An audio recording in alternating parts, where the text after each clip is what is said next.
पवित्र श्रीमद् भागवत गीता, पवित्र चारों वेद, पवित्र कुरान शरीफ, पवित्र बाइबल, पवित्र गुरु ग्रंथ साहिब, पवित्र कबीर साहिब की वाणी में छुपे हुए गूढ़ रहस्य अर्थात तत्व को जानने के लिए कृपया अवश्य सुनिए जगत गुरु तत्वदर्शी संत रामपाल जी महाराज के मंगल प्रवचन। सत साहिब दर्शकों, अक्सर व्यक्ति अपने जीवन में पूरी निष्ठा से सभी प्रकार की परंपरागत भक्ति साधना करता है, लेकिन फिर भी उसके जीवन में बीमारियां और समस्याएं कम होने के बजाय बढ़ती ही जाती हैं।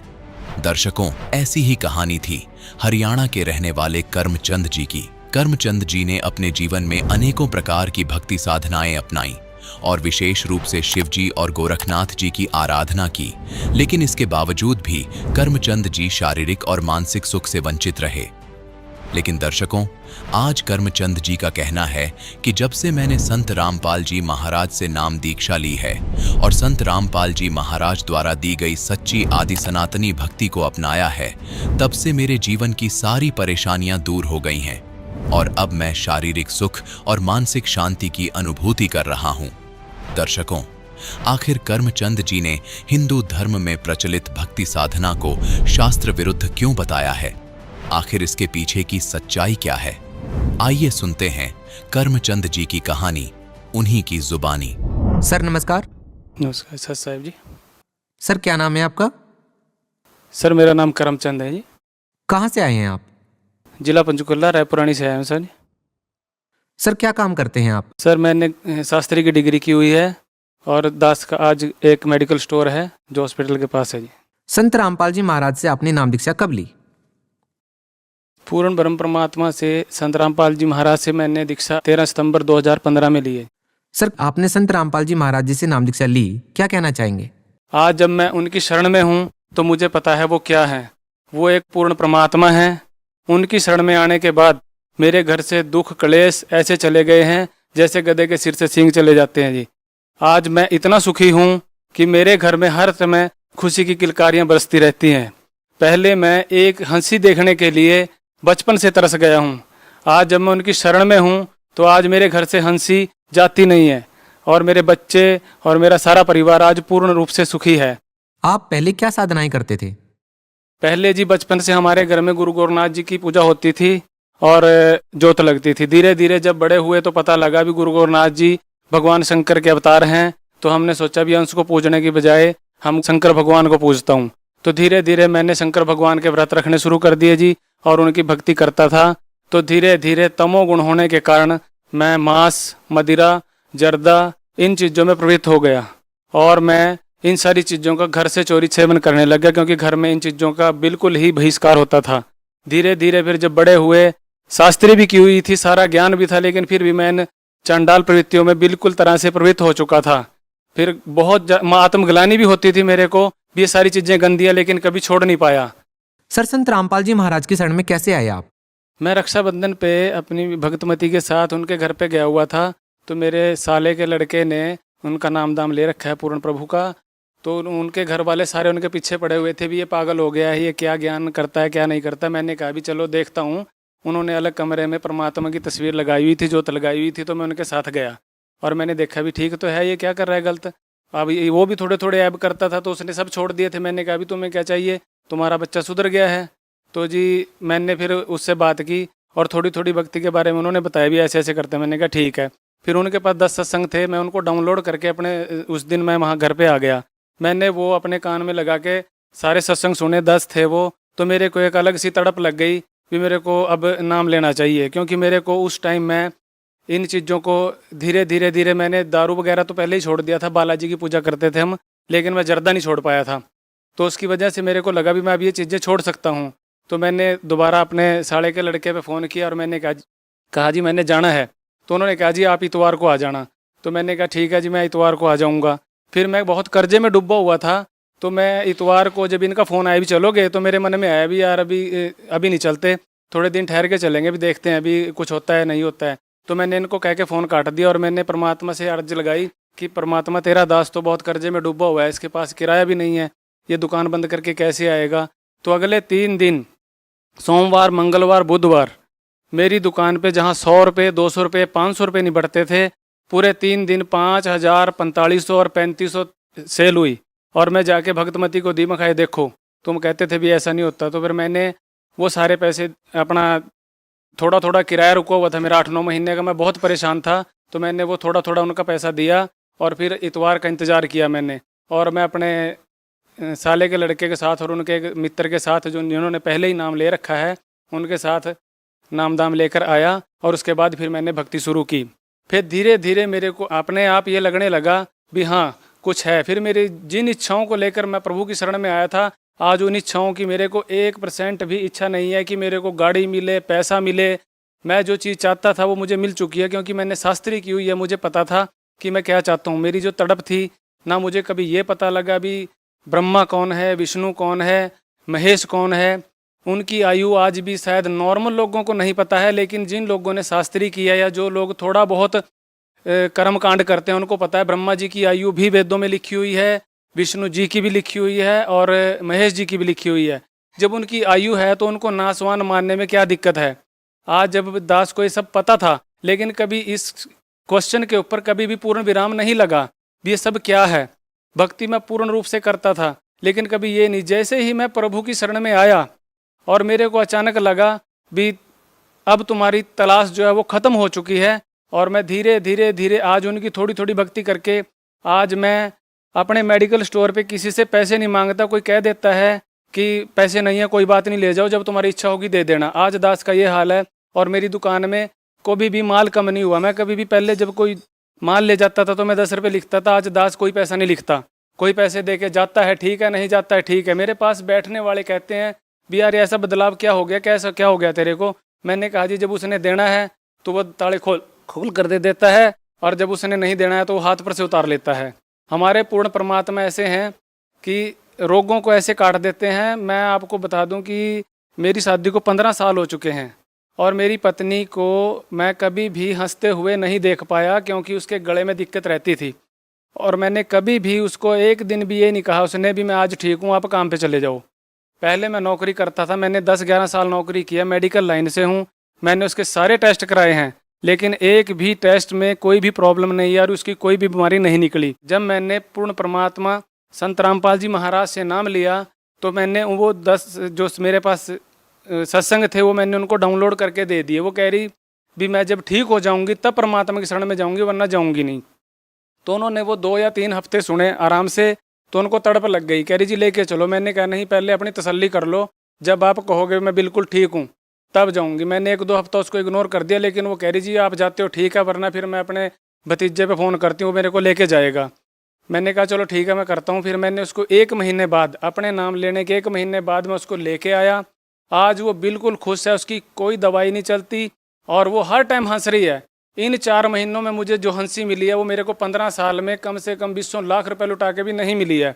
संत रामपाल जी महाराज से नाम दीक्षा कैसे लिया आपने? संत रामपाल जी महाराज पूर्ण ब्रह्म ने 2009 से ये जो अपना नाम देते हैं ये सीडी से देना शुरू कर दिया था, और हमने कुरुक्षेत्र में सीडी से नाम दाम प्राप्त किया और आगे भक्ति शुरू की जी। मैं तो ऐसा भाग्य हूँ जी, मैं तो पूर्ण परमात्मा को साक्षात अभी देख भी नहीं पाया हूँ। दर्शन मैं हर रोज करता हूँ, महसूस भी करता हूँ, लेकिन मैं तो अभी 4 महीने पहले सीडी से ही नाम लिया था और सुख ऐसे आए हैं। मैं सोचता हूँ जब उनके चरणों में चला जाऊंगा तब क्या होगा। अभी तो मैंने सीडी से नाम लिया और मेरे घर में खुशियां ही खुशियां हैं। संत रामपाल जी महाराज पर बार बार आरोप लगाया जाता है कि संत रामपाल जी महाराज संस्कृत का ज्ञान नहीं रखते, वो संस्कृत भाषा को जानते ही नहीं है।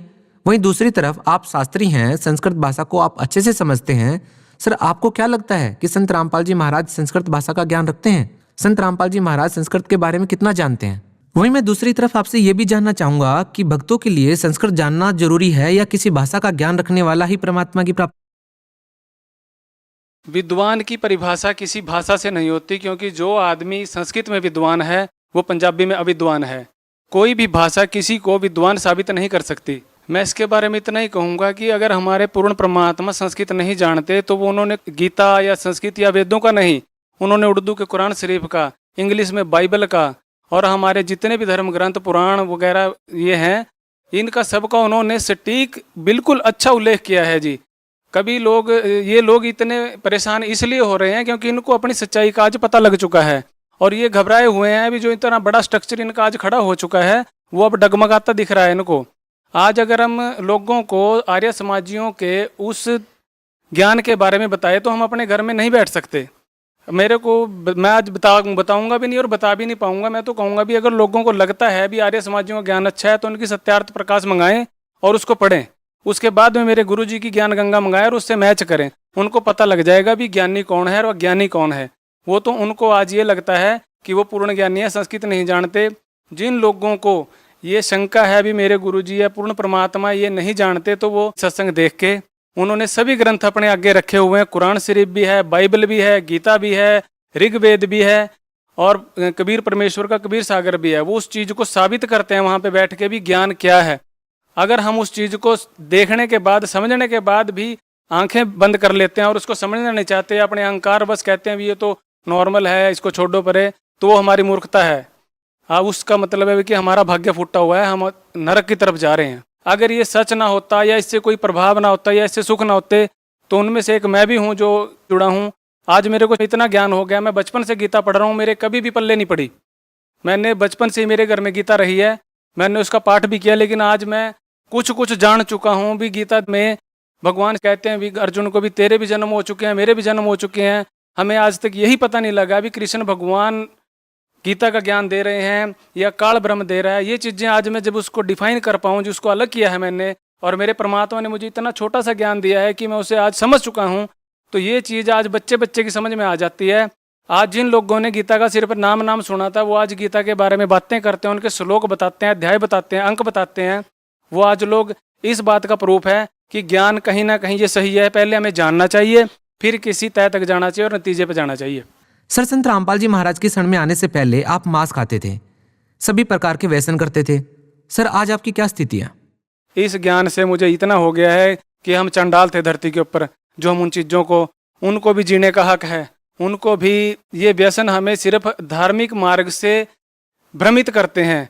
हमें अहंकार इतना दे देते हैं कि हम अपने आप को ही परमात्मा के बराबर समझने लग जाते हैं। हमें लगता है कि आज जो है वो मैं ही मैं हूँ, आज पैसा है, मांस खाओ, दारू पियो, अंडे खाओ। लेकिन जब आप इस ज्ञान को सुनोगे और इस ज्ञान को समझोगे तो आप उसको हाथ लगाना तो बहुत दूर की बात है, आप उसके पास भी नहीं जाओगे।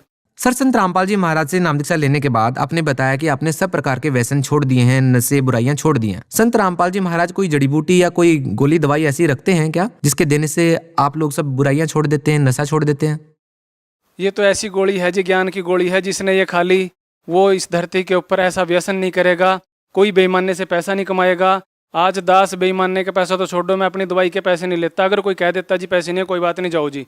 आज मेरे अंदर परमात्मा ने इतनी संतुष्टि दी है कि मैं पैसे से इच्छाएं नहीं है जी यहाँ की, जो मैं कह दूँ ना जी आज मुझे गाड़ी चाहिए या बंगला चाहिए या मेरे बच्चों की शादी कैसे होगी, ये सब खत्म हो चुका है। मैं इन चीज़ों के लिए आया जरूर था यहाँ पे भी, मेरे को बच्चों की शादी करनी है, क्या प्लान करना है। मैंने परमात्मा से सेल मांगी तो उन्होंने मेरे को 3 दिन में ही इतनी सेल करके दिखा दी। फिर जब मैं आज यहाँ परमात्मा का नाम ले रहा हूँ और इनसे जुड़ा हूँ, आज मैं सिर्फ यहाँ से जाना चाहता हूँ। मेरे को ये सारा जंगल लगता है जी, मेरे को सारा ये आज ऐसा लगता है कि बस मैं किसी तरह यहाँ से चला जाऊँ, क्योंकि यहाँ पे कुछ नहीं है। जहाँ से हम आए थे मुझे आज उस चीज़ का एहसास है कि हम कहीं ना कहीं से तो आए हैं, और उस चीज़ का एहसास मेरे पूर्ण परमात्मा ने मुझे कराया है जी। संत रामपाल जी महाराज से नाम दीक्षा लेने से पहले आपने लाखों रुपए अपनी बीमारी पर खर्च किए। आपकी पत्नी भी बीमारी से ग्रस्त थी, उनको भी आपने कई जगह पर दिखाया, लाखों रुपए खर्च किए। उसके बाद आप संत रामपाल जी महाराज के उस नाम दीक्षा सेंटर पर जाते हैं जो उनके आदेश अनुसार द्वारा खुला गया है। आपने वहां से नाम दीक्षा ली। वहां आपका क्या अनुभव हुआ? आपको कितने पैसे देने पड़े और क्या आपकी परेशानियां जो थी वो ठीक हो गई?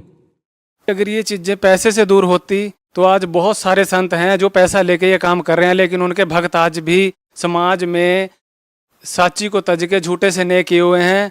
और हम कहते हैं भी वो सारी भक्तियां करते हैं। आज वो नामदामी भी हैं, वो इतनी फ्लेक्सिबिलिटी चाहते हैं नामदाम में भी, वो अपने पितरों को भी पूज सकें, वो मंदिरों में भी जा सकें। कुछ भक्तों से मैं किसी संत का या पंथ का नाम नहीं लूँगा, सिर्फ इतना कहूँगा भी वो भक्त चाहते हैं भी मेरे को पितर भी पूजने पड़े और सारे जो भी टोने टोटके हैं वो करने पड़े, और नामदाम लेने से कल्ले मुक्ति नहीं होती, उसकी कुछ मर्यादाएं भी होती हैं, वो हमें निभानी पड़ती हैं। और हमारे यहाँ पे कोई मेरा पैसा नहीं लगा, कोई कुछ नहीं लगा। अगर ये पैसे का काम होता तो आज यहाँ से इतने सुख प्राप्त नहीं होते भगत जी। सर, कुछ लोगों का मानना है कि संत रामपाल जी महाराज अन्य धर्म गुरुओं की निंदा करते हैं, इस बारे में क्या कहना चाहेंगे आप? हमारे पूर्ण परमात्मा किसी की निंदा नहीं करते, वो एक ज्ञान को सामने लेके आए हैं जो सही है। आज समाज इतना पढ़ा लिखा है, अभी तुलना कर सकता है, समीक्षा कर सकता है, किताबों को पढ़ के जान सकता है। हम उन्हीं संतों के, उन्हीं धर्म गुरुओं के ग्रंथों को उठाकर उसमें जो ज्ञान है उसे हमारे पूर्ण परमात्मा बता रहे हैं। अगर लोग उसको समझना नहीं चाहते या उसको मान बस छोड़ना नहीं चाहते तो उसमें हमारे पूर्ण परमात्मा का कोई दोष नहीं है। वो तो हमें मुक्ति देना चाहते हैं, क्योंकि वो अपनी अच्छी आत्माओं को ऊपर से लेने आते हैं और हमें हमारे घर के बारे में बताते हैं। अभी आपका सतलोक में कोई घर है, आप अच्छी आत्माएं हैं। गीता के अंदर भी लिखा है अभी कुछ ऐसी भक्ति करो कि आपको इस संसार में दोबारा ना आना पड़े। आप अगर चाहें तो उस भक्ति को करके इस संसार को त्याग करके उस पूर्ण परमात्मा के उस सतलोक आश्रम में जा सकते हैं और आप अपना मोक्ष करा सकते हैं। भगत समाज को आप क्या संदेश देना चाहेंगे? भक्त समाज को मैं सिर्फ इतना ही संदेश देना चाहूँगा कि पहले आप समझें, ज्ञान को समझें, बुक मंगाएं, टीवी पे देखें, चैनलों पे आज गुरुजी के वो सत्संग आ रहे हैं, आप 10-15 दिन सत्संग सुने। अगर आपको लगता है भी कोई बात सच है तो आप पूर्ण परमात्मा की शरण में आके अपना मोक्ष करा सकते हैं। आज समाज इतना जागरूक तो है, बच्चा बच्चा जागरूक है भी, क्या सही है और क्या गलत है आज सब जानते हैं। अगर आपको मोक्ष करवाना है तो पूर्ण परमात्मा की शरण में आके आप नाम दीक्षा लीजिए और अपना मोक्ष कराइए। सर बहुत बहुत धन्यवाद। सच साहब। दर्शकों, अभी आपने सुने संत रामपाल जी महाराज से दीक्षा प्राप्त करके सुखी हुए भक्त के अनुभव। अब देखिए जगत गुरु तत्वदर्शी संत रामपाल जी महाराज के मंगल प्रवचन।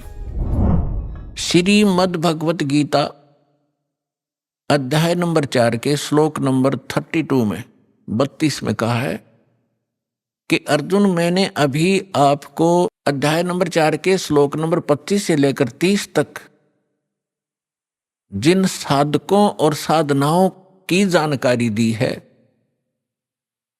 और वो साधक चाहे कोई देवी देवताओं को पूजता है, उसी को सत्य मानता है, पापनाशक जानता है, कोई स्वाध्याय करता है, कोई तीक्ष्ण अहिंसावादी व्रत ही करके मुंह पर पट्टी बांध गए नंगे पैरों घूम कर अपनी साधना को सही मान रहा है। चौथे अध्याय के 32वें श्लोक में कहा है कि इन यज्ञों माने धार्मिक अनुष्ठानों की जानकारी ब्रह्मणे मुखे सच्चिदानंद घन ब्रह्म ने अपने मुख कमल से बोली है। पुण्यात्मा दास ने एक शब्द बोला था, गुरु बिन काहू न पाया ज्ञाना, जो थो था बुस छड़े मूड किसाना, गुरु बिन वेद पढ़े जो प्राणी, समझन सार रहे अज्ञानी। श्रीमद् भगवत गीता चारों वेदों का निष्कर्ष है। चौथे अध्याय के 32वें श्लोक में यह एक ब्रह्मणे मुखे शब्द है। इस ब्रह्मणे मुखे शब्द का हमारे अनुवादकर्ताओं ने इस दास से पहले जो अनुवाद दास ने किया है गहरी नजर गीता में एक पुस्तक बनाई है, यानी उसका अनुवाद समझो श्रीमद् भगवत गीता का अनुवाद है, उसका नाम लिखा है गहरी नजर गीता में। इससे पहले जितने महापुरुषों के आप अनुवाद उठाकर देखोगे उसमें क्या लिख रखा है, ब्रह्मणे मुखे का अर्थ किया है वेद की वाणी। और इन्हीं अनुवादकर्ताओं ने 17वें अध्याय के 23वें श्लोक में इसी ब्रह्मणे का अर्थ किया है सच्चिदानंद घन ब्रह्म। वो यथार्थ अनुवाद है, वो सही अर्थ है। यहां ये विचलित हो गए तो ये विद्वान नहीं थे, इसलिए इन्होंने अनुवादों का अड़ंगा कर दिया।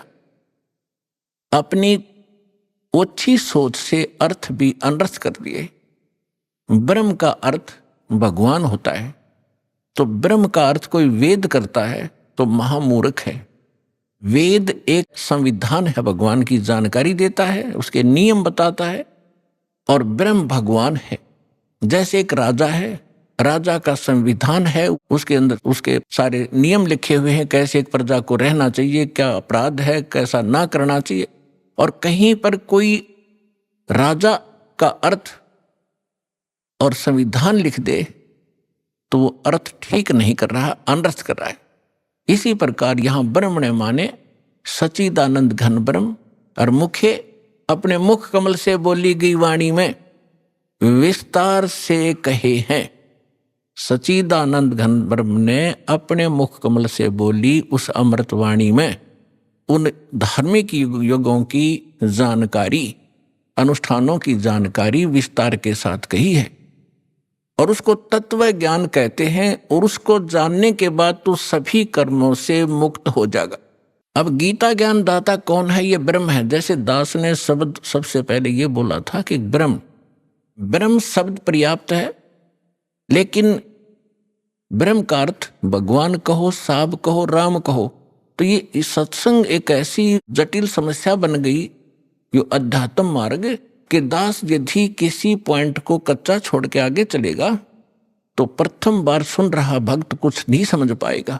इसलिए एक ये सामूहिक लेक्चर दिया जाता है आध्यात्मिक टीचर होने के नाते, तो उसमें ये ध्यान रखा जाता है कि शायद प्रथम कक्षा के बच्चे भी आए जो पहली बार दीक्षा लेने आए, और किसी के वैसे कहने से वैसे भी श्रोता बन कराते। तो ये इसलिए यहाँ थोड़ा सा डिफाइन करेंगे। जैसे साहब कहो, ब्रह्म कहो, राम कहो, गॉड कहो, अल्लाह कहो, खुदा कहो, ईश कहो, ब्रह्म कहो। अब जैसे एक तहसीलदार भी साहब है, प्रभु है, स्वामी है अपने विभाग का, ऐसे ही आगे चले हम थोड़े शॉर्ट में बताऊंगा। जैसे डिप्टी कमिश्नर भी साहब है, मंत्री भी साहब है, मुख्यमंत्री भी साहब है। खूब समझते हो आप कि ये साहब कितने सतर के हैं। और प्रधानमंत्री भी साहब कहलाते हैं, और राष्ट्रपति जी भी साहब ही कहलाते हैं। तो इसे समझ लेना। तो ये इसलिए ब्रह्म, अब जैसे मुख्यमंत्री जी हैं, ये एक क्षेत्र के मालिक हैं, स्वामी है, ये पूर्ण स्वामी नहीं है, पूरे भारत के स्वामी नहीं है। इसी प्रकार यहां जो ब्रह्म शब्द है, ये ब्रह्म है 21 ब्रह्मांड का स्वामी। इसको ज्योत स्वरूपी निरंजन गीता अध्याय नंबर 11 के श्लोक नंबर 32 में स्वयं कहता, मैं काल हूं, ये काल ही है। और काल भी स्वामी है। जैसे एक जेल का सुप्रिटेंडेंट, वो जेल का स्वामी है, सुप्रिटेंडेंट साहब भी है, ऐसे ही ये काल साहब है, 21 ब्रह्मांड का स्वामी है, या एक जेल है, यो जेल का सुप्रिटेंडेंट साहब है, ये समझ लो। तो ऐसी ऐसी इसने 21 जेल बना रखी है, एक ब्रह्मांड भी ये जेल है।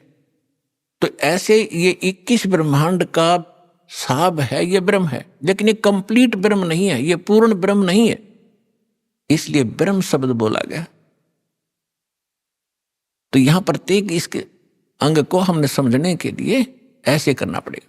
तो इस ब्रह्म ने श्रीमद् भगवत गीता का ज्ञान श्री कृष्ण जी में प्रवेश करके, जैसे को प्रेत बोलती है किसी के अंदर, ऐसे बोला। ऐसे ही इस काल ने एक ब्रह्मा कुमारी पंथ चलाया अभी 100 वर्ष पहले लगभग, और उसमें एक प्रेत आता है, वो कहता अहम ब्रह्मास्मि, मैं ब्रह्मा हूं।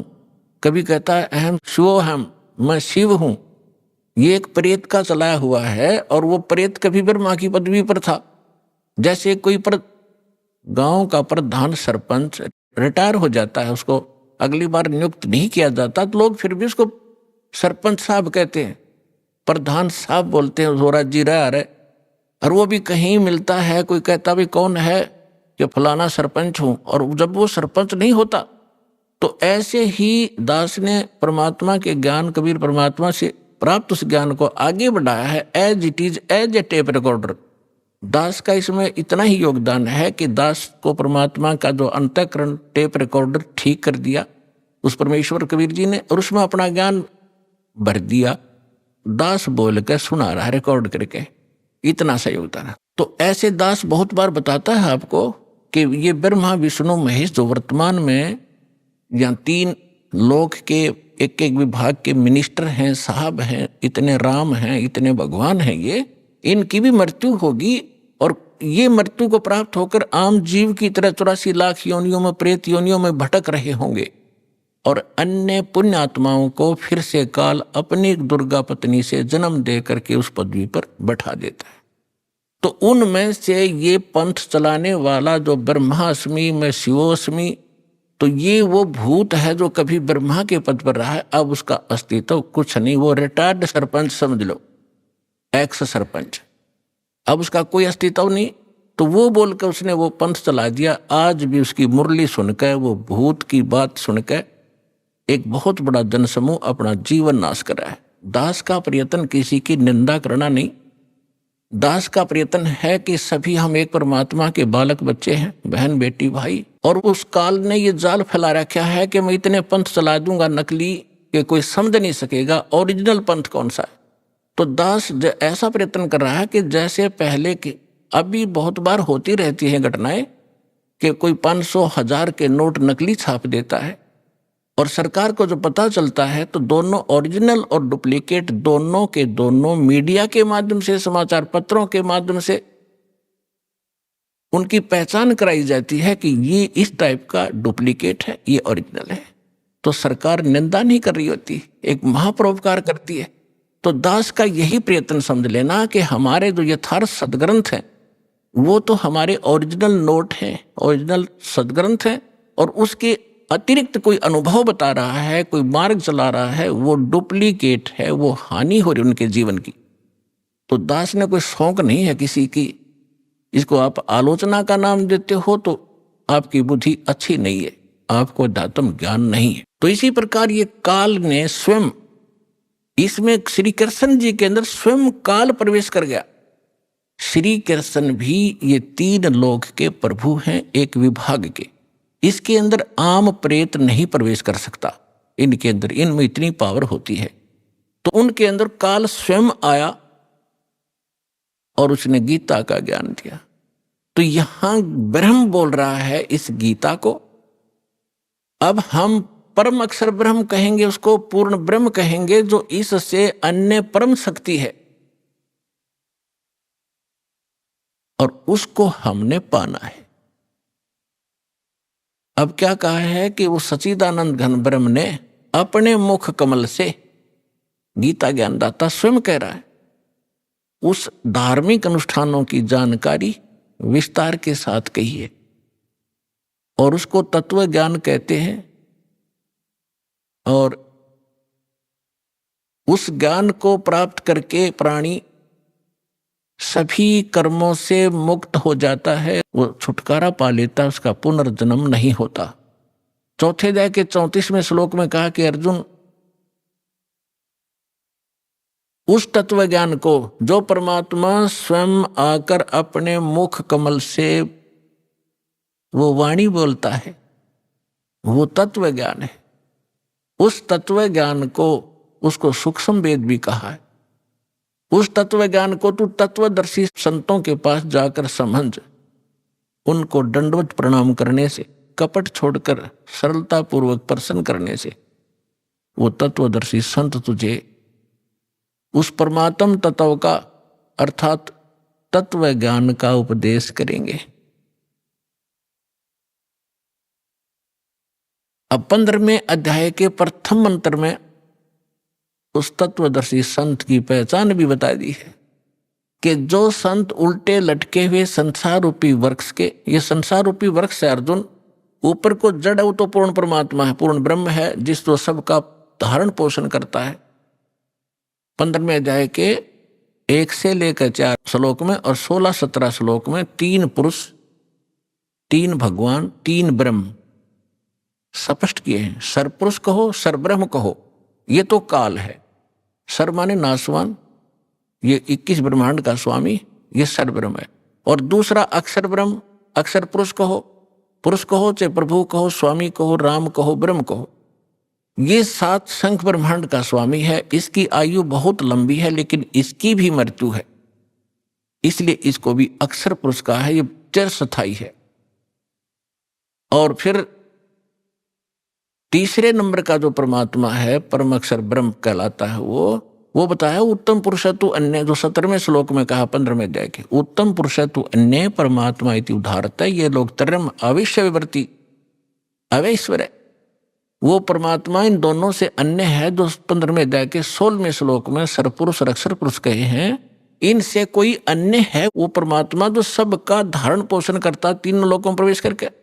15वें अध्याय के प्रथम श्लोक में बताया कि ऊपर को जड़ और नीचे को शाखा वाला ये उल्टा लटका हुआ संसार रूपी पीपल का वृक्ष समझो, एक फॉर एग्जाम्पल दिया है। और जो संत इसके सभी विभाग बता दे, न्यारे न्यारे, भिन्न भिन्न, स वेदवित, वह वेद के तात्पर्य को जानने वाला है, वह वेद का ज्ञाता है, वो तत्वदर्शी संत है। तो पुण्यात्माओं 600 वर्ष पहले परमात्मा स्वयं आए थे, जैसा उनका विधान है कि वो स्वयं आकर अपने मुख कमल से उस तत्व ज्ञान का प्रचार करते हैं जो हमारे नकली धर्मगुरुओं ने, डुप्लीकेटों ने रिजेक्ट करके कूड़े की टोकरी में डाल रखा था, धानक जुलाहा कह के, उसकी वाणी झूठी कह के। आज दास को परमात्मा ने जोरी बनाया, उस लाल को परखा और उसको कूड़े की टोकरी से उठाकर आज सिद्ध कर दिया कि Kabir is God, Kabir is God, Kabir is complete God.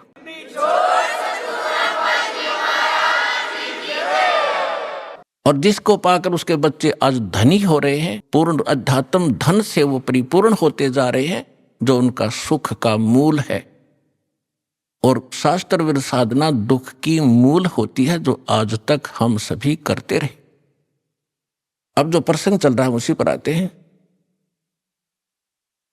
कि परमात्मा ने 600 वर्ष पहले आकर कहा था, अक्षर पुरुष एक पेड़ है, निरंजन वाकी डारे, तीनों देवा शाखा है, भाई पात रूप संसारे।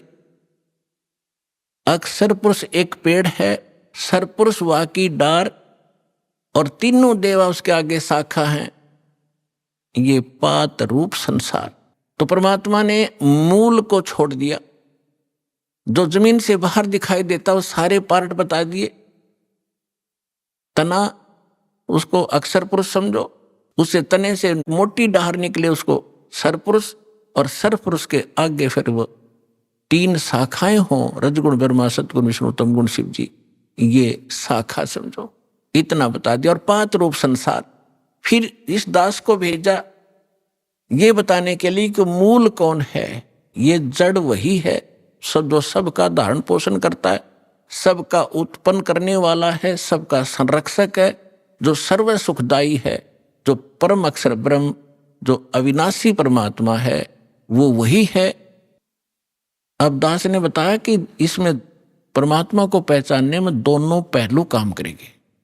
एक तो हमारी थ्योरी, हमारा जो सिलेबस पाठ्यक्रम, और साथ में प्रैक्टिकल। पाठ्यक्रम बता रहा है और फिर वो प्रैक्टिकल, जिन्होंने प्रैक्टिकल किया, उन महापुरुषों ने जिनको भगवान मिले, सचखंड लेकर गए, सतलोक ले गए, फिर वापस छोड़ा, उनमें से 6-7 शुभ नाम दास का याद है। आदरणीय धर्मदास साहिब जी, गांव बांदोगढ़, मध्य प्रदेश, और आदरणीय मलुकदास साहिब जी, आदरणीय नानक साहिब जी, जो सिख धर्म के प्रवर्तक माने जाते, आदरणीय दादू साहिब जी, आदरणीय गरीबदास साहिब जी, गांव छुरानी, जिला जज्जर, हरियाणा वाले, आदरणीय गीसा दास साहिब जी, गांव खेखड़ा, उत्तर प्रदेश वाले, आदरणीय स्वामी रामानंद जी, काशी वाले। तो इन महापुरुषों में से आदरणीय गरीबदास साहिब जी के विषय में दास बताना चाहेगा। उन्होंने कहा कि हम सुल्तानी नानक तारे दादू को उपदेश दिया, जात जुलाहा भेद न पाया, वो काशी माहे कबीर हुआ।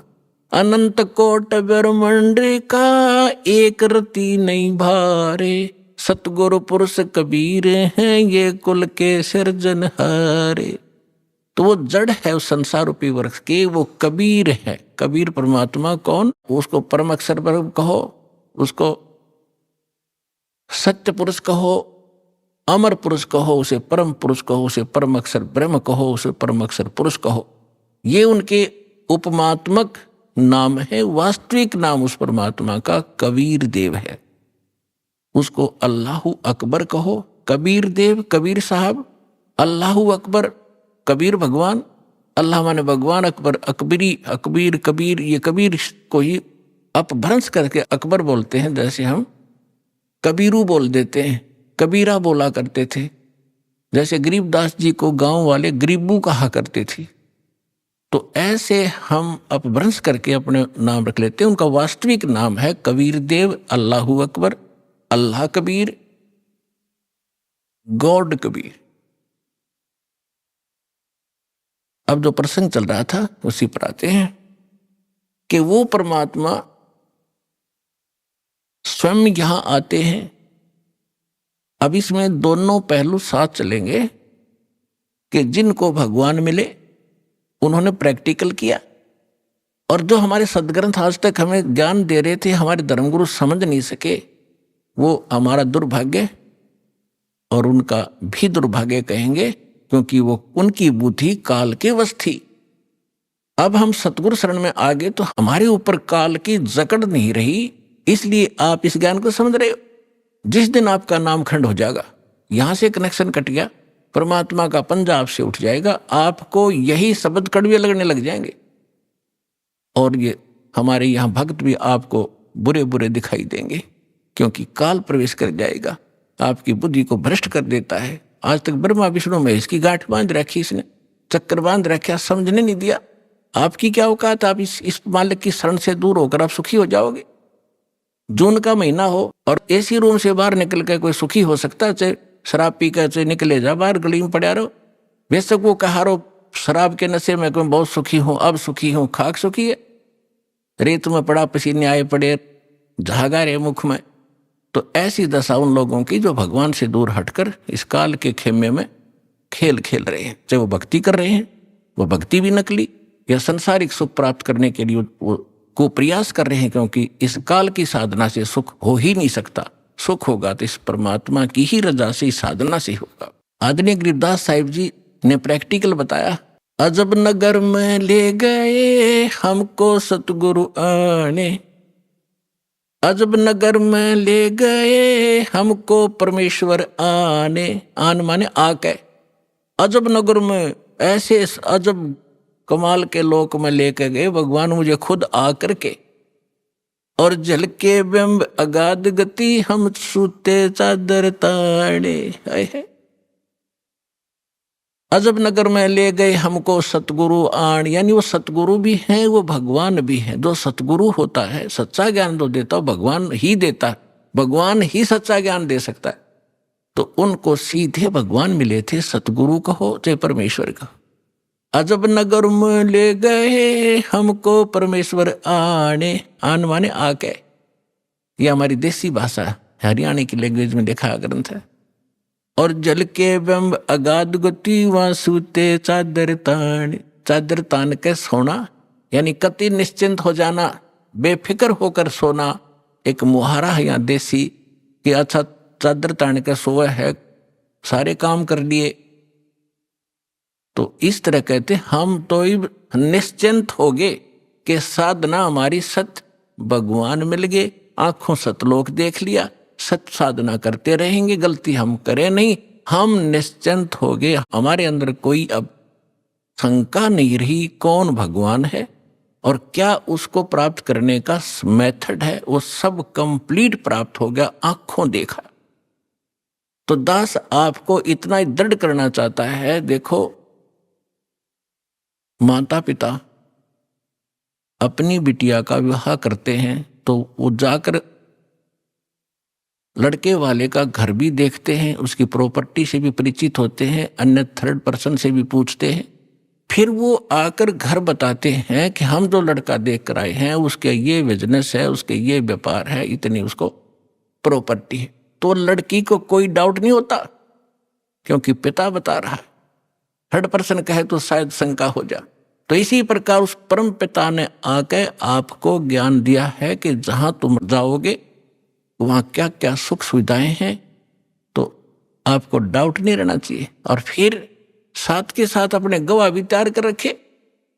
अब लड़की नू कह मैं जाकर देख कर आऊंगी तो वह भी एक बात है, देखा पिताजी झूठ नहीं बोल रहे। तो इसी प्रकार आप जी ने एक नेक भक्त का भी आचरण एक दिखाना है कि जो दास बोल रहा है वो किसी डूम भाट के गीत नहीं है, गॉड गिवन स्पिरिचुअल नॉलेज है, एच इट इज, जो भगवान ने बताया। और जिन महापुरुषों को भगवान मिले उन जो का तो सेकंड किया, हमारे सदग्रंथ बता रहे। अब आपको श्रीमद् भगवत गीता से परिचित कराया, और विशेषकर हिंदू समाज तो जो भगवान की तरफ में पहले से ही लगे हैं, तो उन्होंने तो गीता का पाठ रोज कर ही रखा तकरीबन। दास एक बार 2003 के अंदर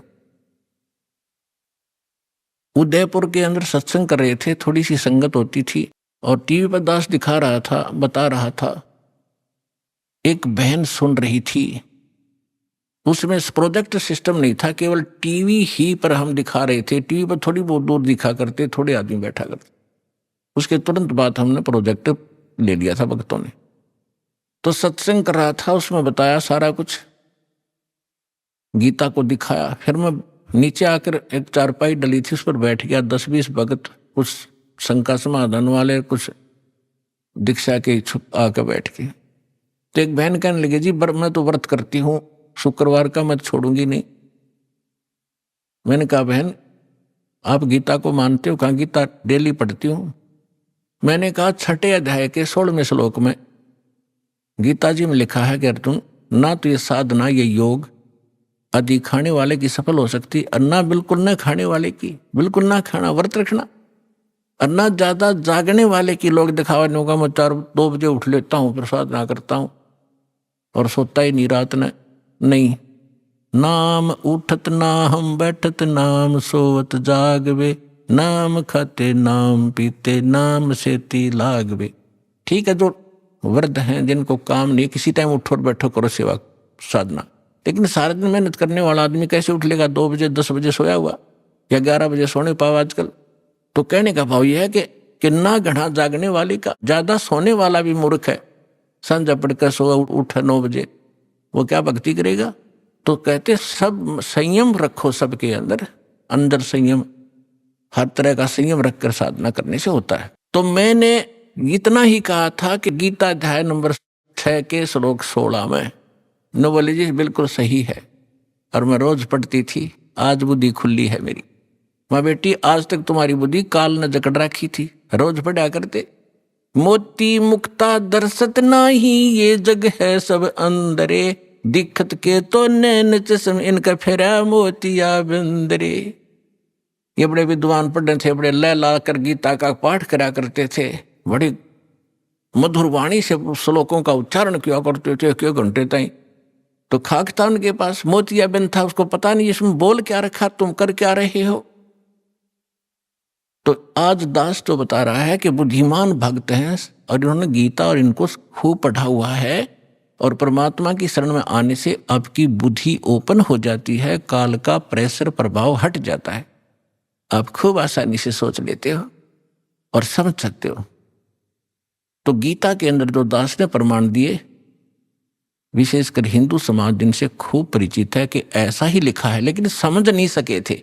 आप विद्यार्थी, अगर विद्यार्थी सिलेबस समझ ले तो फिर टीचर की क्या आवश्यकता है? फिर आप पे पढ़ जाते सारे। तो टीचर इसलिए बनाए जाते हैं कि सब अनुभव करते हैं, सिलेबस को पढ़ते हैं, फिर बच्चों को सुनाते, फिर प्रैक्टिकल करवाते। थ्योरी से प्रैक्टिकल होता है, एज इट इज होगा, बिल्कुल सही होगा। अब आपको सुनाते वेदों से। वैसे वेद, चारों वेदों का सारांश श्रीमद् भगवद गीता है, लेकिन इस मन के अंदर ज्यादा ही अड़ंगा भर दिया इन अज्ञानियों ने, तो वेद भी पैरेलल साथ लेने पड़ेंगे। परमात्मा की पहचान क्या है, वो क्या करता है? अब जैसा भी आपने पाठ प्रकाश के समय सुना कि सतलोक से चलकर आए, वो परमात्मा सतलोक से चलकर आए कबीर जी। और गरीबदास जी भी कहते हैं कि अलल पंख अनुराग है सुन मंडल रे थीर, दास गरीब उधारिया में सतगुरु मिले कबीर, और अजब नगर में ले गए हमको सतगुरु आन। धर्मदास जी कहते हैं सतलोक से चलकर आए काटन यम की जंजीर। मुल्कदास जी भी कहते हैं कि अमरलोक से चलकर आए काटन यम की जंजीर। तो इसी प्रकार सभी महापुरुषों ने जिनको परमात्मा मिले हैं, रामानंद जी ने कहा कि 2 ठौर है एक तू, भया एक से 2, और गरीबदास हम कारणे तुम आए हो मगजो, वहां से चलकर आए हो। मगजो माने यो सफर तय करके आए हो, इतना लंबा हमारे लिए आए हो। अब वेद क्या बताते हैं? ऋग्वेद मंडल नंबर 9 सूक्त 86 के मंत्र 26 और 27 में, ऋग्वेद मंडल नंबर 9 सूक्त 82 मंत्र 1, 2, 3 में, ऋग्वेद मंडल नंबर 9 सूक्त 54 के मंत्र 3 में, ऋग्वेद मंडल नंबर 9 सूक्त 94 के मंत्र 1 में, ऋग्वेद मंडल नंबर 9 सूक्त 95 मंत्र 2 में, ऋग्वेद मंडल नंबर 9 सूक्त 96 यानी 96 के मंत्र 16 से लेकर 20 में, फिर ऋग्वेद मंडल नंबर 9 और सूक्त 1 के मंत्र 8 और 9 में, और भी अनेक स्थानों पर बहुत सारे ढेर सारे प्रमाण हैं, लेकिन ये हमें पर्याप्त हैं इतने मंत्र परमात्मा को पहचानने के लिए। इनमें यही प्रमाण दिया है कि वो परमात्मा मनुष्य सदृश है और ऊपर धूलोक के तीसरे पृष्ठ पर, यानी ऊपर 4 लोक हैं, एक सत्यलोक, फिर अलखलोक, उससे ऊपर अगमलोक, फिर अकह, उसको अनामी लोक भी कहते। तो प्रत्येक लोक को 3 विभागों में बांटा हुआ है। जैसे अपनी दिल्ली राजधानी है, एक तो बाह्य क्षेत्र है जो ग्रामीण क्षेत्र होता है, और एक बाजार क्षेत्र है, बाजार जहाँ दुकानें हैं, बाजार है, और तीसरा वो स्थान है जहां हमारी पार्लियामेंट हाउस है। तो ऐसे बताया है कि वो धूलोक, धू माने उस तेजो में पृथ्वी सतलोक में वो परमात्मा राजा के समान सिंहासन पर विराजमान है, सिर पे मुकुट है, देखने में वो राजा जैसा लगता है और वहां रहता है। ऐसा ही परमेश्वर ने खुद बताया है, ऐसा ही महापुरुषों ने जिनको भगवान मिले उन्होंने बताया है कि उस परमात्मा के एक रूम में बाल कहो, बाल का छिद्र कहो जो रोमकूप कहलाता है, करोड़ सूर्य मिला दे, करोड़ चंद्रमा, इतनी रोशनी उस मालिक की, वो भी फीकी पड़ जाए। और जब वो परमात्मा यहाँ आता है अपने रूप को सरल करके आता है। गरीबदास जी कहते हैं तेज पुंज अन्य दे धरके इस विध हमको भेंट ही, इस तरह हमें आकर मिलते हो परमात्मा। ये वेद कह रहे कि वो परमात्मा अपने रूप को सरल करके अच्छी आत्माओं को मिलते हैं, नेक आत्माओं को जो दृढ़ भक्त होते हैं, जो उसके वचन का पालन करते हैं, अटल खड़े हो जाते हैं उसके वचन पर, उनको मिलते हैं। उनको किस उद्देश्य से मिलते हैं? ज्ञान देने के लिए। और फिर वो परमात्मा एक कवि जैसा आचरण करते हैं, कवियों की तरह, कविताओं के माध्यम से, लोकोक्तियों के माध्यम से, दोहा दोहावलियों के माध्यम से अपने तत्व ज्ञान का प्रचार बोल बोल के अपनी अमृतवाणी में वो करते हैं, सुनाते हैं। उसको लिपिबद्ध कर लिया जाता है, वो सच्चिदानंद घन ब्रह्म की वाणी कहलाती है।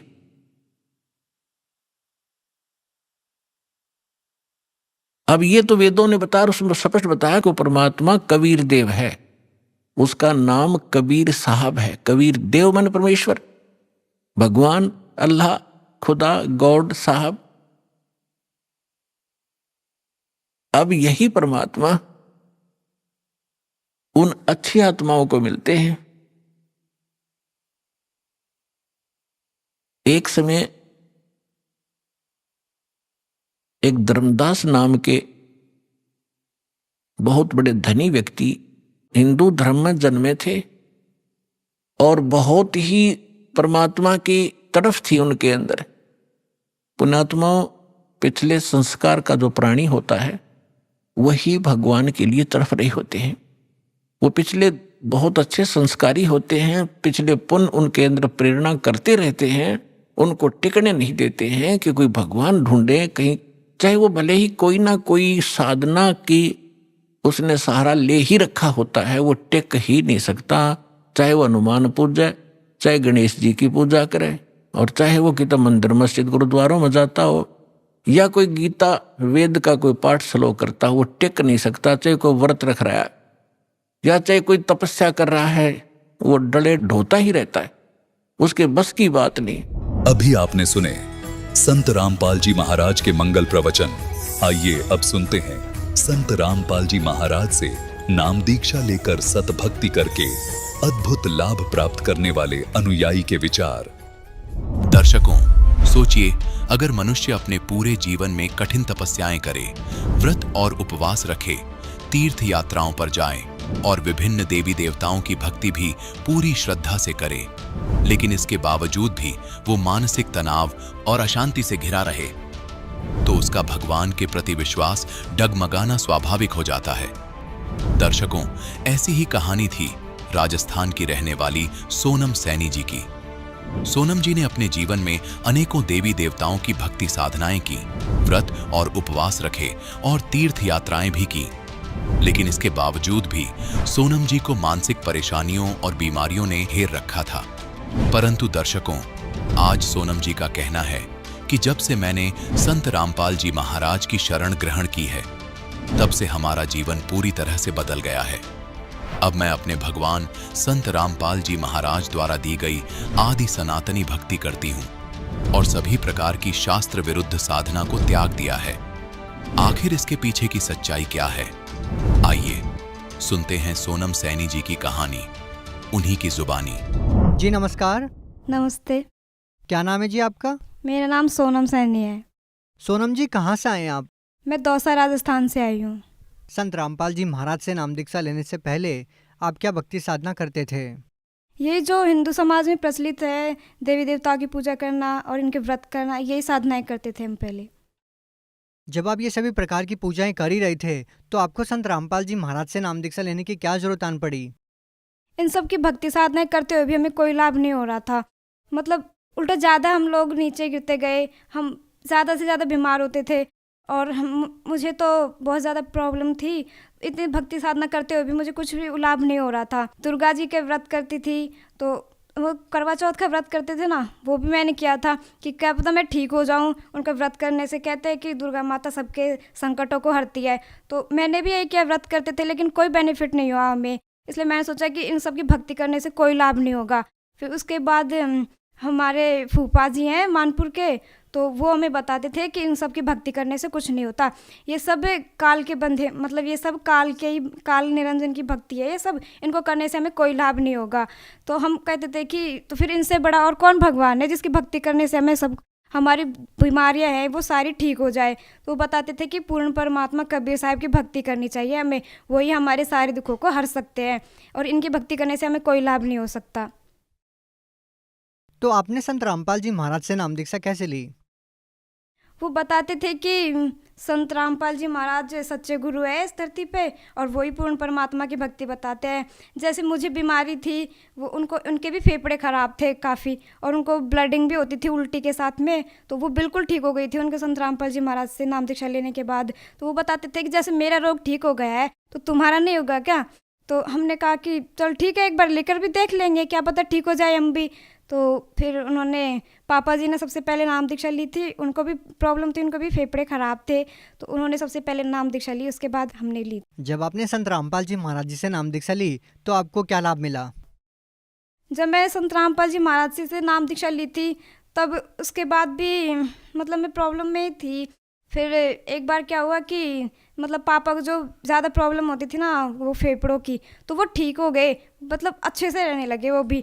फिर मैंने सोचा कि अगर ये भी ठीक हो गए तो क्या पता मैं भी ठीक हो जाऊँ, मैं भी एक बार गुरुजी से प्रार्थना कर लूँ कि वो कहते हैं, मतलब पापा जी बताते हैं कि अगर हम सच्चे हृदय से भगवान को याद करेंगे ना तो वो ज़रूर हमारी मदद करते हैं। तो फिर ऐसे ही मैं एक बार, जब मैं मतलब मुझे पीरियड में सबसे ज़्यादा पेन होता था, मैं खाना भी नहीं खा पाती थी और मुझे बुखार भी होने लगता था और मैं सो भी नहीं पाती थी, इतना ज़्यादा दर्द होता था मुझे पीरियड में। तो एक बार मैं जब भक्ति कर रही थी, आश्रम में बैठी थी, भक्ति करती करती मैं सोच रही थी कि गुरुजी, मतलब जब पापा जी ठीक हो सकते हैं और वो भगत जी भी मानपुर के भी ठीक है बिल्कुल, तो फिर मेरे साथ ही ऐसा क्यों हो रहा है गुरुजी?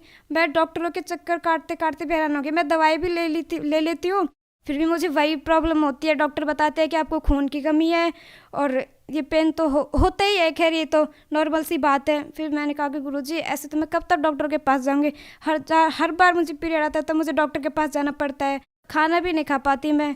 तो फिर मैं सोचा कि गुरुजी अब आप ही करो जो करना है, इन सब की बीमारियों को आपने ठीक किया तो मेरी भी प्लीज़ कर दीजिए ना आप ठीक। उसके बाद फिर मैं सो गई थी। फिर जब मैं सुबह उठ के देखा तो मुझे इतना बिल्कुल पेन नहीं हो रहा था, मैं खाना भी खा लिया था मैंने और मैं चल भी पा रही थी और मैं काम भी करती थी और मैं स्कूल भी जाती थी और पैदल भी चल लेती थी। नहीं, उससे पहले मैं कभी ना तो चल पाती थी ना खाना खा पाती थी, उल्टा मुझे उल्टियाँ होने लगती थी और इतना ज़्यादा दर्द होता था कि पापा मुझे डॉक्टर के पास ले जाते थे और डॉक्टर कहता था कि ऐसे तो होता ही है, खैर दर्द तो और ठीक हो जाएगा, ये तो ऐसे होता ही है नॉर्मली। फिर मैंने कहा कि मैं क्या, अब रहने दो, मुझे नहीं जाना डॉक्टर के पास, अब तो गुरुजी करेंगे ना, वो ठीक ही करेंगे, अब तो उनके ऊपर ही छोड़ देती हूँ मैं, चाहे कुछ भी हो। फिर उसके बाद पहले का दिन है और आज का दिन है, अब मुझे बिल्कुल पेन नहीं होता, मैं ठीक हूँ। जब से मैंने संत रामपाल जी महाराज से नाम दीक्षा लिया है, उसके बाद से मैं बिल्कुल ठीक हूँ, मुझे कोई पेन नहीं होता अब। और कोई लाभ? जी, जब से मैंने संत रामपाल जी महाराज से नाम दीक्षा ली है, उसके बाद से मुझे ना तो बुखार होता है। पहले मुझे बुखार बहुत ज़्यादा होता रहता था, 10-15 दिन में मुझे बुखार चढ़ता ही रहता था। पापा जी भी परेशान हो गए थे कि कब तक दवाई दिलाए। हमारी आर्थिक स्थिति भी इतनी अच्छी नहीं थी कि पापा जी दवा भी दिला पाए और घर का भी खर्चा चला पाए। तो उन्होंने संत रामपाल जी महाराज से प्रार्थना लगवाई कि गुरुजी ऐसे ऐसे होता है, इसे बार बार में से बुखार चढ़ने लगता है और ये प्रॉब्लम होती है, पीड़ा वाली वो अलग से है। तो फिर उसके बाद गुरुजी का आदेश आया कि बेटा चिंता मत करो, अब भक्ति क्या करो अच्छे से, ये सब कुछ रोग ठीक हो जाएंगे, परमात्मा दया करेंगे। उसके बाद से मुझे आज तक बुखार भी नहीं चढ़ा, अब मैं बिल्कुल ठीक हूँ। और कोई लाभ? जी, मेरे बड़े वाले भैया हैं, वो काम करने के लिए एक बार हरियाणा गए थे, तो उनको डेंगू हो गया था। उन्होंने जांचें भी करवाई थी, तो जांचों में भी इतना क्लियर नहीं आया कि इनको डेंगू है। फिर उनके ज़्यादा हालत ख़राब हो गई थी, फिर वो घर आ गए वहाँ से। फिर घर आ गए थे तो उनकी ज़्यादा हालत ख़राब हो गई थी, तो फिर उनको जयपुर भेज दिया। दौसा में उनके प्लेटलेट्स ज़्यादा डाउन हो गए थे ना, तो उन्हें दौसा भेज दिया था। दौसा में उनको मना कर दिया था कि इनका इलाज यहाँ नहीं होगा, इनकी प्लेटलेट्स है वो 20,000 ही रह चुकी है, आप इनको जल्द से जल्द इनको जयपुर पहुँचाइए, तभी तो ये बच सकते हैं, वरना इनके बचना बहुत मुश्किल है इनका। फिर उनको जल्द से जल्द जयपुर पहुँचाया गया। उसी दिन जयपुर पहुँचाया तो फिर उनके वहाँ जाँचें हुई, एक दिन में तो उनकी जाँचें हुई। जाँचों में आया था कि इनको कोरोना हो गया है। तो पापा जी तो घबराए गए थे कि इनको कोरोना आ गया, अब तो ये बचने वाले नहीं है। डॉक्टरों ने भी मना कर दिया था कि ये बचने वाले नहीं है, ये आज या फिर अभी ख़त्म भी हो सकते हैं, ऐसे बोल दिया था डॉक्टरों ने। फिर उसके बाद पापा जी ने गुरुजी से प्रार्थना लगवाई कि गुरुजी ऐसे ऐसे हो गया है, इसे कोरोना हो गया है और पता नहीं ये बचेगा भी या नहीं। फिर पापा जी ने सोचा कि अब तो इसको यहाँ भर्ती करवाने से भी क्या फ़ायदा है। फिर पापा जी उसे घर ले आए। घर ले आने के बाद जब गुरुजी से प्रार्थना लगाई तो दूसरे दिन उसका आदेश पूछा। गुरुजी ने बताया कि बेटा चिंता मत करो, कबीर परमात्मा दया करेंगे, ऐसे बोलना कि ये भक्ति करे अच्छे से। तो उसके दूसरे दिन बाद जब उनको डेंगू की दवाई दिलवाई थी ना, तो संत रामपाल जी महाराज जी की दया से वो बिल्कुल ठीक हो गए, वरना डॉक्टरों ने तो मना कर दिया था कि जयपुर वालों ने कि ये नहीं बचने वाली है, रास्ते में ख़त्म हो जाएंगे, आप चाहे इनका इलाज करवाओ या ना करवाओ, कोई फ़ायदा नहीं है उसका। सोनम जी, संत रामपाल जी महाराज जी ने आपको इतने सारे लाभ दिए हैं, लेकिन लोगों का यह विश्वास कर पाना बहुत मुश्किल है कि किसी संत के आशीर्वाद से या मंत्रों के जाप से इस तरह का लाभ होना, तो उन लोगों को आप कैसे विश्वास दिलाएंगे? जैसे कि हाँ, ये बात सही है कि लोग विश्वास नहीं करते कि संतों के आशीर्वाद से ऐसा कुछ हो भी सकता है, लेकिन हमारे साथ हुआ है तो हम तो कैसे नहीं बोल सकते कि हमें ऐसे लाभ नहीं हुए हैं। हमने तो साक्षात देखे है ना कि हाँ, वाकई में संत रामपाल जी महाराज ऐसे लाभ करते हैं। तो मैं तो ये लोगों से ये प्रार्थना करूँगी कि आप सभी लोग एक बार संत रामपाल जी महाराज का ज्ञान सुने और उनसे नाम दीक्षा लेकर एक बार चेक तो कर सकते हैं ना कि वाकई में ऐसे लाभ हमें होते भी हैं या नहीं, या फिर ये संत ऐसे ही बोलते हैं। और देखिए, आज के ज़माने में तो सारे लोग एजुकेटेड हैं, कोई गंवार नहीं है जो उनसे नाम दीक्षा ले लेगा। और एक बार आप उनका ज्ञान सुनकर देखिए, अच्छे अच्छे धर्मगुरु भी चुप हो जाते हैं, उनका ऐसा ज्ञान है। एक बार आप लोग उनका ज्ञान सुनकर देखिए, फिर उनसे नाम दीक्षा लेकर देखिए कि आपको कोई लाभ होता भी है या नहीं। हमें तो हुआ है, हमें तो पता है कि हाँ, संत रामपाल जी महाराज क्या है और वो सारे दुखों को दूर भी कर सकते हैं, ये हमें पूरा विश्वास है। आप भगत समाज को क्या संदेश देना चाहते हैं? मैं भगत समाज को ये संदेश देना चाहूँगी कि आप सभी भी संत रामपाल जी महाराज के शरण में आए और उनकी सद्भक्ति करें और अपना मानव जीवन कल्याण करवाए। जी, बहुत बहुत धन्यवाद। जी सत साहिब।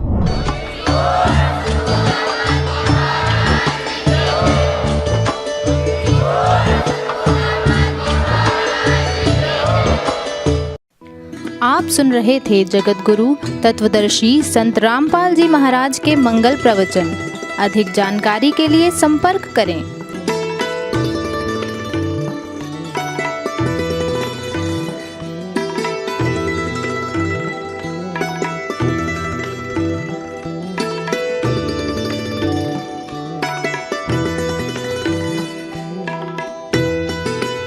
जगत गुरु तत्व तत्वदर्शी संत रामपाल जी महाराज जी के पावन सानिध्य में भक्ति की अलख जगाने तथा श्रद्धालुओं को सत्य भक्ति मार्ग का रास्ता दिखाने हेतु कनाडा के लोकप्रिय channel the TV NRI channel पर जगत गुरु तत्वदर्शी संत रामपाल जी महाराज जी के मंगल प्रवचनों का प्रसारण प्रतिदिन सुबह 7:30 बजे से 8:30 बजे तक तथा रात्रि 7:30 बजे से 8:30 बजे तक किया जा रहा है। इस सत्य भक्ति मार्ग को अपनाने के लिए अधिक से अधिक सत्संग प्रसारण देखें। इस सत्संग प्रवचन का सीधा प्रसारण संत रामपाल जी महाराज लाइव सत्संग YouTube चैनल और जगत गुरु संत रामपाल जी महाराज Facebook पेज पर भी देख सकते हैं।